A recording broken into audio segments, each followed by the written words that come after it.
Two men walk into a bar. Sorry, two men walk into a gym and they both train the same, but they don't make the same amount of gains. How? How? That's what we're gonna be. That's what we're gonna be yapping about today. How's that possible? How can two people train the same way? Boom, bash, bosh. They both do 10 sets of 10 or something.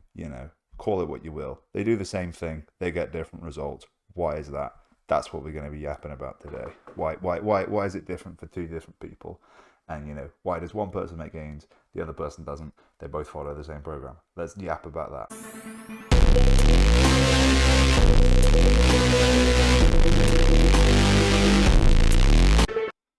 Got a study, yeah? Study, science-based lifting here. We've got 37 people, which isn't a lot. You can probably name 37 people, but we've got 37 people. That's a start, okay? And they're training their one leg one way and the other leg the other way. So this is 37 people with two legs for 10 weeks, training one leg with rep progression, one leg with load progression. One leg is adding reps, one leg is adding weight. Simple, yeah? Simple to understand. Little understanding there, yeah? So not everyone responded the same. Not everyone's legs responded the same. You had 34% of the people in the study who responded better to rep progression. You had 19% of the people in the study who responded better to load progression. You had 14% of the people who didn't respond at all to either. And you had 33% that there was no difference in response. So if that adds up to 100%, that means that different people are getting different results from the same thing. So in our analogy where two men walk into the gym and they both train the same and one of them makes gains and doesn't, it could be because they were both doing the same style of training, but only one of them's a rep progressor and the other one's a load progressor, and he should have been progressing his load to make progress and the other should have been progressing his reps to make progress. Or he wouldn't have made progress on either. Or he would just make the same progress on both. So this is what this study goes to show, and let's break that down a little bit. Why is some people's progress different on the different reps, the different load progressions? They look at it, they break it down, not like that, as in science break it down, they didn't bust a move, maybe they did after they found out, but they break it down that it's all to do with satellite cells, which are muscle stem cells, yeah? These bad boys are popping off in the reppers, the rep progression group, the people who respond better to increasing reps. The satellite cell activity is up there. It's doing business. Satellite cells are stem cells in the muscles, as I said. They are the ones that help your muscles recover after they get broken down. Your muscles get damaged, they get micro tears. Your stem cells, your satellite cells come in. They're not in the cell, they're chilling outside the cell. They wait for it to get damaged. Kaboom, they come in, they lend it a hand, they lend it some nuclei, they fix it up. Once your muscles get fixed, they can grow. This is how it works. This is the opportunity for growth, for hypertrophy, and that's what those satellite cells are providing. They're providing the opportunity to grow and repair and get bigger. The satellite cells are like the mini pit crew. I'd say they're on the side. They're waiting for your muscles to finish going around the track and racing, and they're ready to pull. When you pull in, they're ready to replace the tires. They're ready to check everything's okay. They're ready to fix you up and set you off again. That's what satellite cells do. They're not working all the time.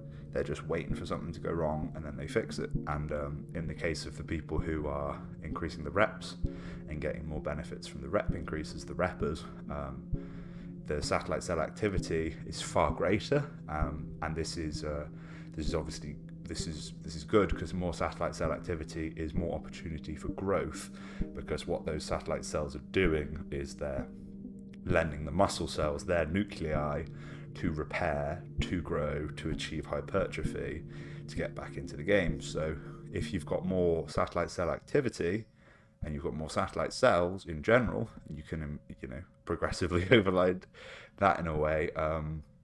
You're going to get bigger and bigger muscles, because everyone always knows that the whole equation to muscles is creating these micro tears and then repairing them, and obviously repairing them, then they grow back bigger to handle the stress that you just put on them from before, but better. So if you've got more satellite cell activity, you've got more opportunity to recover from these micro tears. So in the case of the rep progression, clearly the people who benefit more from the rep progression, the more reps is causing more tears, which is then causing more satellite cell activity. So this study goes to bake in to show that some people are wired in a way where rep progression is going to lead to more satellite cell activity and more hypertrophy, and some people are more prone to load progression, doing something similar. And even though the load progression in this isn't really causing the satellite cell shenanigans, but still some people would make more progress from load progression. So it could go to show that if you're not making the gains that you want, you could try and switch up and become more focused on rep progression. And if you're not making the gains on the rep progression, you could be more focused on load progression. And if you make similar gains on both, you could be one of those non-responders or no difference responders. And if you're making really good progress on one, it's not a case that switching to the other is going to like improve and you need to go back and forth from the others. You could just quite easily see, I've done 10 weeks of sort of like a rep focused progression versus 10 weeks of a load focused progression, and I gained more weight, more size. It feels like you looked better before and after the 10 weeks of one, before and after the 10 weeks of the other. The composition changed in those muscles. You grew more, you exploded more. You can see you've achieved more hypertrophy one way or t'other. Then you could make that your way. So, obviously this study's on 37 people, so it's not huge. It's not the massive pool of people, but it's a start, and it's a modern study. And 33% of those people, which isn't a majority, but it's a third of those people. So what's that, like 13 people, 12 people in the study, 12 and a third of a person, I don't know. They made more progress from the reps. They were rep progressions. So obviously we could get a bigger study bigger sample size, more people, and maybe these numbers would change a little bit, and it could all of a sudden go the other way, and it turns out more people actually make progress from load, and they've just managed to just find people who progress more from reps just coincidentally. But or maybe because these people are untrained, the rep progression works better on the untrained, and the satellite cell activity is more responsive in the untrained, and they've just found because the sample size, this is all where it comes down to nuance. But if you were to just take this study and run with it, you'd say there's a good likelihood that beginners are going to respond better to rep progression than load progression. So at least for beginners, the untrained, we should look at the rep progression first, and if they don't make any progress on that, then we switch to load progression. I don't see why that's a bad thing at all. And then you could go the other way for the V-trained people with experience, and you could say, right, let's try switch from whatever we're doing to do rep progression. If we make loads of progress, let's run with it. Or let's switch to load progression, and if we make loads of progress doing that, we'll run with it as well. So that's sort of where they could be taking this to go. You go from one to the other, and you see which one works better for you and which one works worse for you, and then you know whether you're one of the reppers or one of the loaders. I don't know if that would translate directly, because the study isn't doing so, but I don't know if that would translate directly as like a volume would cause more micro tears, and then volume obviously causes more micro tears. More micro tears equals more satellite cell activity, which is more opportunity for growth and repair. And then that could be, to speculate, maybe read into it as in form our opinion, a little bit cart before the horse. So if we're going to take this a step further, I know little study, modern study. I think it's quite a well done study. I like the fact it's sort of pointing in my direction as well, so might be a bit of bias here, because I have recently switched over to a higher volume style of training with the higher carbohydrates. That's my thing. If that's anyone's thing, that's my thing now. It was Milos Sarchev's thing. It's been other bodybuilders' thing, the sort of the high carbs, high volume, abuse of carb loading and carb cycling. Plenty of people do that. John Jewett talks about it all the time. Chase Irons talks about it all the time. I think Vigorous Steve talks quite a bit about carb cycling as well. So if you're looking for channels to copy and find carb cycling ways, those are the guys. That's not where all my information is coming from, obviously, But those are the big proponents of this. But I think Milo Sarchev's the one that really kicked it off with the high volume and high carb business. And this study showing that people are getting more satellite cell activity from rep progression would go to show that if we're looking at increasing the volume over time, progressively overloading volume, because more volume equals more supercompensation of GLUT4 post-workout. I know, bunch of yap that sounds like, but it gives more opportunity for your cells to reuptake the glucose and the carbs that you're eating to go into those glycogen storages to fill out your muscles again. The cell swelling, obviously, from the volume is a component of hypertrophy. So high volume, high cell swelling, loads of opportunities for hypertrophy. And now this study is going to show that the higher reps is also heightening satellite cell activity, which is recovery. So it could even be a case that higher reps, higher volume is going to be more sustainable in the long run. Less risk of fatigue and overtraining because you've got higher recovery now because of all these satellite cells. You've got really high carbohydrates, so you've got loads of energy to train, these big sessions, high rep sessions, loads of reps and sets. So this is like the good stuff. This is the business, really. This is what you'd want. This is what I'd want as well, because it means that you don't need to focus on being, somebody who gains from progression in load. So if you've got like the two reppers, the Bill and Bob, the reppers and the loaders, the people who gain more from reps, the people who gain more from load, and then people who gain the same from both, and people who don't gain from either. I think in the case of the untrained, the people who don't gain from either, we can just chalk that down. We can write those people off. The people who gained the same, we could go to show that there is no difference, and you could, in your periodization, switch from focusing on rep progression to focusing on load progression. That's one way we could look at it. And then we could say, because they're untrained, they didn't know what they were doing. And either, most people are going to be one or the other. They're either going to get more progress from reps or they're going to get more progress from load. That's just the way it is. And because they're untrained, they weren't, aware of how to train properly, and they weren't optimizing it, and yada, yada, yada. And at some point, there'll be a point where you do everything right, and you are either on the left or, you're one side of the spectrum. You gain more from reps, or you gain more from load progression. And I mean, obviously that's going to be true. There's no way you're going to gain exactly bar for bar the same from both. But you might, in a case where it's quite similar, periodization, one mesocycle is focused on one mesocycle is focused on the other. But for the meantime, if you are going to sort of copy along and you're going to set yourself up to look at training in a higher volume way, with the high carb days and the high carb pre-workout, high carb intra-workout, high carb post-workout, no fats pre-workout, no fats post-workout, and we look at sort of getting that spike and that super compensation of GLUT4, as we've said, which leads to hypertrophy, because insulin is your body's metabolic business to help you get those carbs in, and as long as you're not diabetic and as long as you're not extremely high in the body fat department, this should run completely fine. This is all good. And carbohydrates are anabolic. Food is anabolic. Food is the main driver of anabolism because it's the main thing that helps us recover. Recovery is where we do the growth. We're not doing the growth in the gym. We're giving ourselves opportunities to grow outside the gym by causing damage in the gym.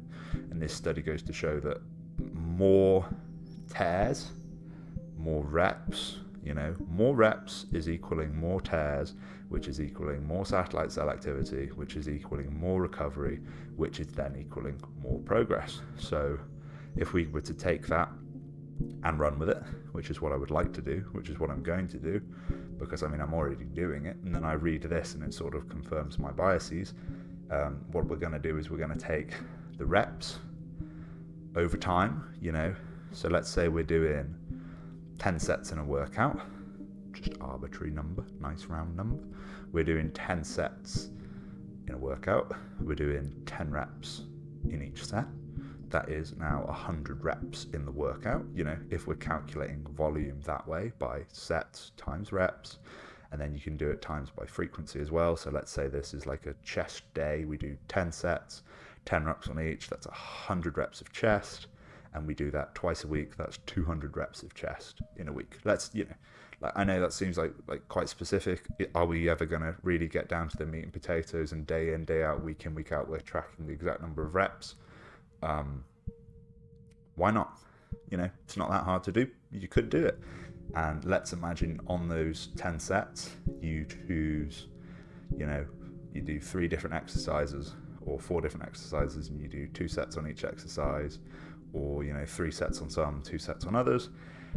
And let's say you lift the same weight on each rep, on each set, on each exercise. So let's say you just, let's choose one of these exercises. Say you do 4 in a session, and you're going to do 3 sets of barbell bench press, and you're going to do 100 kilos, 10 reps, 3 sets of that, 3 sets of 100 for 10.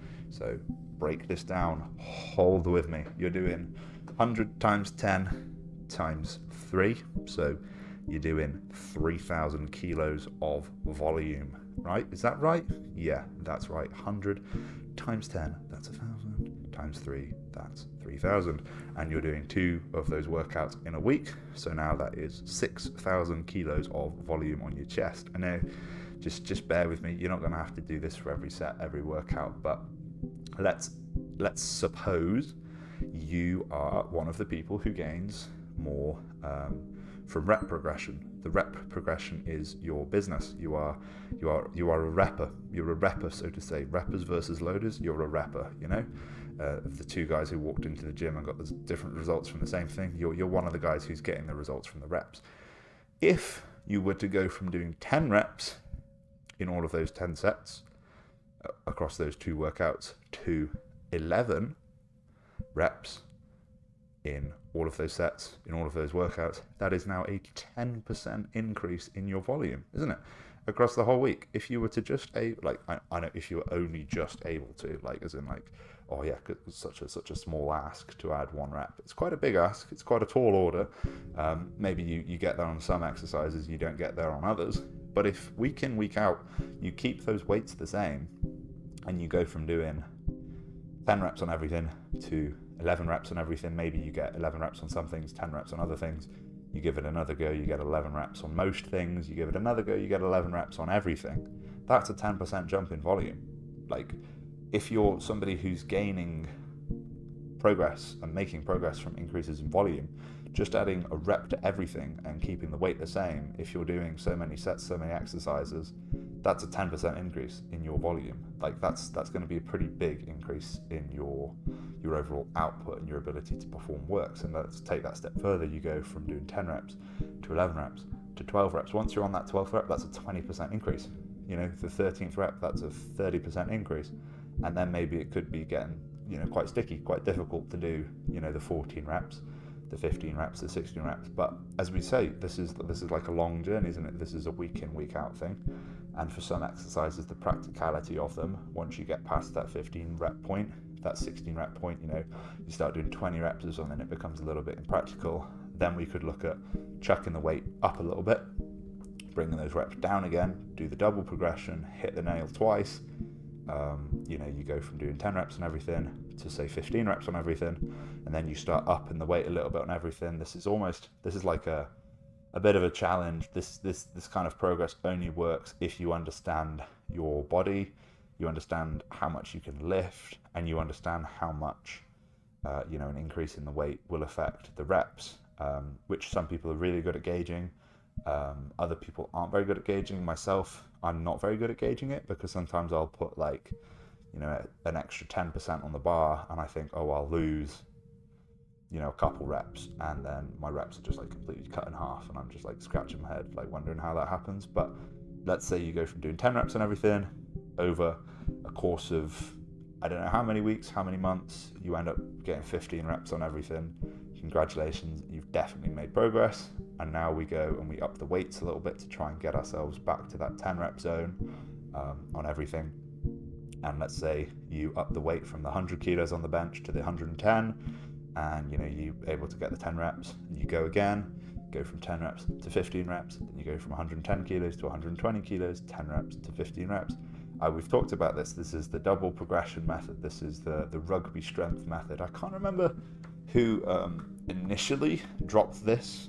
Maybe I should, but it was in soldiers recovering from war. They were there like, oh, you'll never be able to get back to it, recover. You should take it easy and chill. And then some dude was there like, no, actually, these guys are just going to have to follow this method of double progression and get straight back to lifting heavy again. And it worked, and run with it because it does work. The simple fact of taking a weight, increasing the reps, and then increasing the weight so that the reps go back down, and then increasing the reps again, and then increasing the weight again.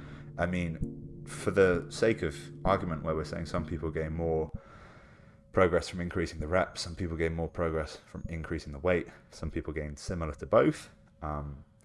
Surely you're guaranteed to make progress doing this, because if you gain more progress from the reps at the point where you're increasing the reps, and you add that 11, 12, 13, 14, 15th rep, you're making progress more so than when you then go and jump from doing the 100 kilos to the 110 kilos. But if you're someone who gains more progress from the load, the second that load increases, you'll gain the progress, and then you'll be cruising while you gain the reps.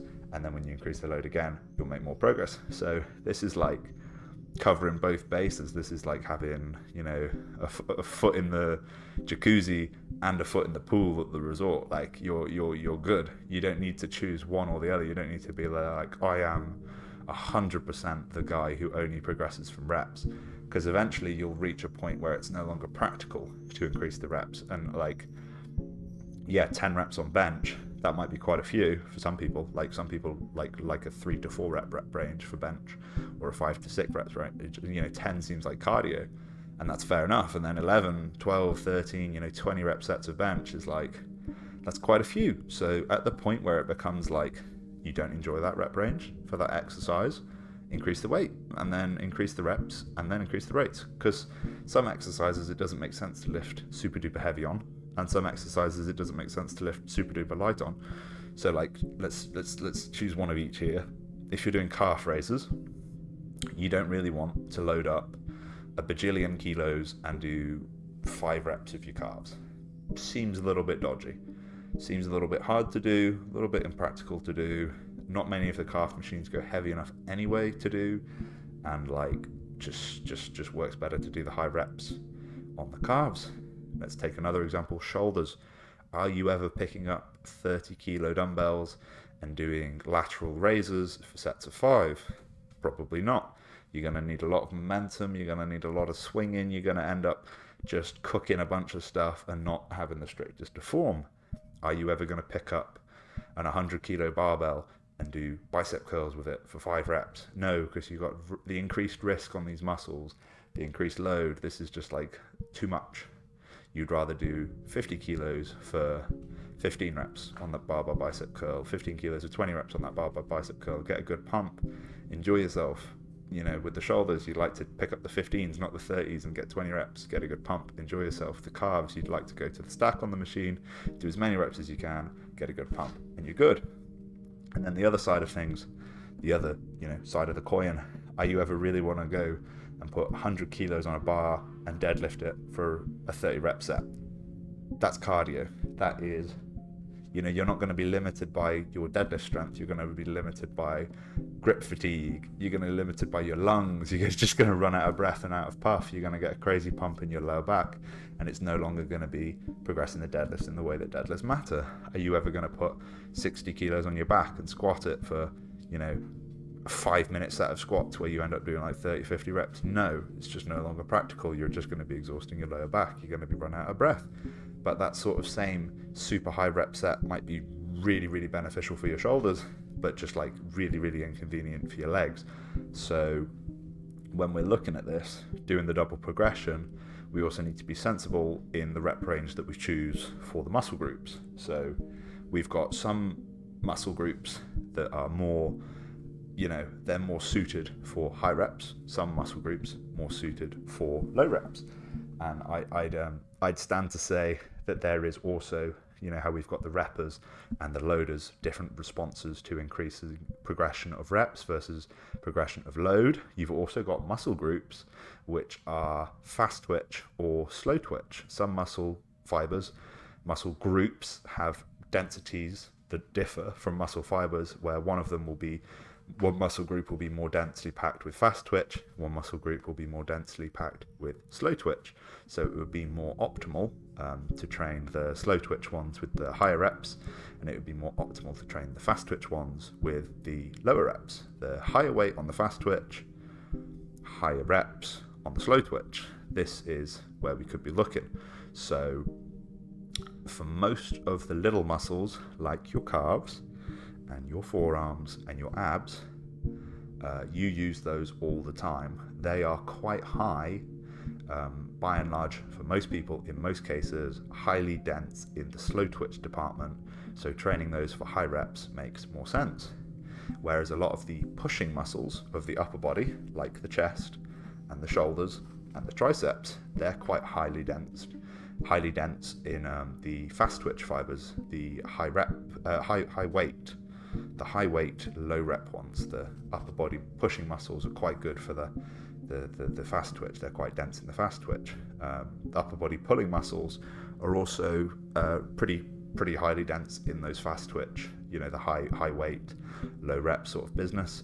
Not quite as dense as the pushing ones of the upper body. The pulling ones of the upper body, they're a little bit less dense in the fast twitch, as far as I've read and as far as my knowledge goes.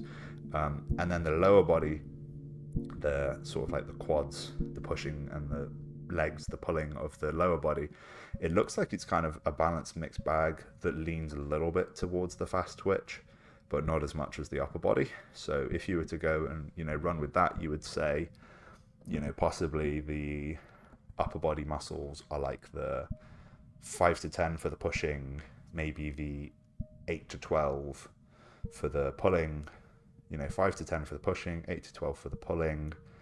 And then on the sort of the shoulders, you could even go as far as maybe the 10 to 15, the forearms, the abs, the calves, 10 to 15, 15 to 20, and then on the lower body could be probably in that 6 to 12 sweet spot. I know 6 to 12 is quite a big range, but I feel like 6 to 12 is the broadest range that works for everything. As in 6 to 12 for your chest. If you end out going to the lower end and just getting 6 reps on everything on your chest, you're golden. If you go higher and you get 12 reps on everything on your chest, you'll also be golden. You won't be too far away from the truth, the best, most optimal range, and you won't be, if you're on 6, you'll be closer to it maybe on some muscles. If you're on 12, you'll be further away, but vice versa. So I feel like 6 to 12 for most things. If you're ever really far away, if you're like really far south of 6 and you're doing 2 reps, you're probably doing too few. And if you're ever really far north of 12 reps and you're doing like 30 reps, you're also off the beaten track. 6 to 12 for most things, most exercises. But then I've also sort of found, as we say, this is all about the rep progression. If you are somebody who is more accustomed, they get more cell activity from increasing the reps, and especially as I'm doing the high volume, high carb business, that 12 number, all of a sudden, I feel like I can slide the scale from 6 to 12 a little bit for some things and change my training in a way where I'm actually training around a rep range as opposed to training around a set of exercises, as in I'm choosing exercises that work with high reps as opposed to choosing exercises that I like or exercises that work. I'm choosing a rep range. So let's say we're choosing 10 to 15 reps, and then we're only doing exercises that work really well in that rep range, if you know what I mean. As in I'm choosing a high volume, high rep range, 10 to 15 or 15 to 20, for example, or 10 to 20 if we just go broader, 10 to 20 reps. And then I'm choosing exercises that I enjoy doing high reps on, so 10 to 20 rep sets. So am I going to do deadlifts if we're doing that? Probably not, because 10 reps of deadlifts is quite a lot, but RDLs, 10 reps on RDLs is possible for me. I quite like that. Don't mind that at all. Don't mind going really high reps on the RDLs, to be fair. It's a stretch, it's a squeeze. It's quite nice. Same with shoulders. I'm doing shoulder flies with the cables because I can get more reps than with the dumbbells. And if I was doing the dumbbells, I might be doing, less reps, more weight. But with the cables, I'm looking at doing a rep-focused high rep thing. So if you choose a rep range and you say, this is the rep range I'm going to stick to, and then you choose exercises that fit in that might be a bit more practical as well, a bit more useful. I just feel like programming, the way I look at programming, it's all about what works for something, not as in what works, what has worked in the past, what works, on studies like this, what other people say works. It's like, I want to set a goal, I want to set parameters, and then I want things that work towards that, things that are for that, things that are based around that. So it's like, in the sense of like a SMART goal, where it's supposed to be specific and measurable and achievable and realistic and time-based. It's there like, well, I mean, if in a 10-week mesocycle, I want to have increased the reps on all of my exercises by 5, say, I want to go up, every session, every other session, every week, every other week, a rep on each exercise, I need to choose exercises for that goal that are actually achievable. So like adding a rep to my 2 rep max on deadlift 5 times across 10 weeks is not possible. Like, I'm not going to go from doing just throw out random numbers, 260 for 2 to doing 260 for 7 in 10 weeks. Like, unless all the stars align and I go like complete bloat lord and gain a bunch of weight, that's not going to happen.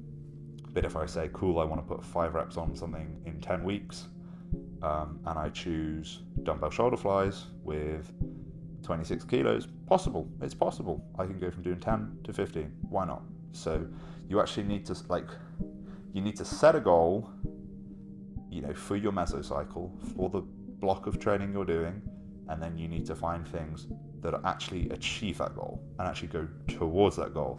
Like, instead of just arbitrarily being there like, oh, bench press is really good for your chest, squats are really good for your legs, deadlifts are really good for your development, and then you say, I'm just going to add weight to these. It's there like, how much are you going to add? How much weight are you going to add? What's the goal? How many reps are you going to add? How many weeks is it going to take to do that? Are you going to be able to progressively overload every session? Or are you going to have some sessions where you tie up with the logbook because it's a struggle, and then you're going to have other sessions where you beat the logbook, and then sessions where you tie up again and then you beat the logbook? Like, is your recovery even going to allow you to do this? Or are you just constantly going to be doing, the same weight for the same reps for the whole workout, for the whole mesocycle that you set, because you've not built it properly? Are you actually listening to anyone, or are you just sort of like making your own thing, doing your own thing, seeing if it works? If it does, are you doing it again? If it doesn't, are you doing it again? Because I mean, a lot of the science-based lifting stuff that gets clowned on. Everyone always laughs at it, they clown at it, they see it and they see, oh, maybe I'm talking about a study, so I must be science-based and a clown. But it's not science-based lifting that's good, it's applying the scientific process to lifting that's good. And what I mean by that is, you try something in, a way where there's as fewer moving parts as possible, there's as fewer changing factors as possible. There's nothing just like going on the side, huggamaloo, that means it's hard to understand what actually caused the change. As in, if you say, I'm going to do this weight and I'm going to add a rep every workout for 10 weeks, and if you make loads of progress doing that, then are you then going to just carry on doing that, or are you going to try something else? Or if that didn't work, are you going to know why? So it's like the scientific process, you actually need to know what you're changing, and you need a way of measuring whether that's working, and you also need a way to then try something else that you can measure, and you can size the two up, and you can say, as an objective fact, you trained for 10 weeks doing one thing, you trained for 10 weeks doing something very similar, and you gained more progress doing A or B, whether that was rep progression or load progression like in this study, or maybe it was doing, incline versus flat press, 10 weeks of incline press versus 10 weeks of flat press.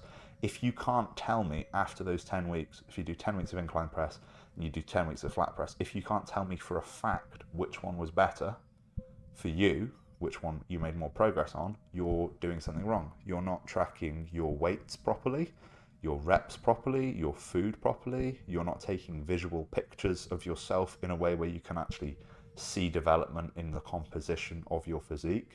You might not be training properly at all in a novel way where over those 10 weeks you can actually add reps or weight in a way where you're not affecting your form, because you need to keep the form the same. Because if in 10 weeks of incline press training all you did was arch your back more and come off the bench more at the end of the set, and you added loads of weight, whereas on the 10 weeks of flat press you did nothing to your form and you just added a little bit of weight, and you say, I added loads of weight to my incline, I must be more suited to incline's the better exercise, but your form just got worse, or you changed your form in a way where you could lift more weight by arching your back more and lifting your bum off the bench more, and then you say, right, incline press is gold and we're running with that, whereas you actually made more novel progress on the bench press and your chest developed more from the bench press.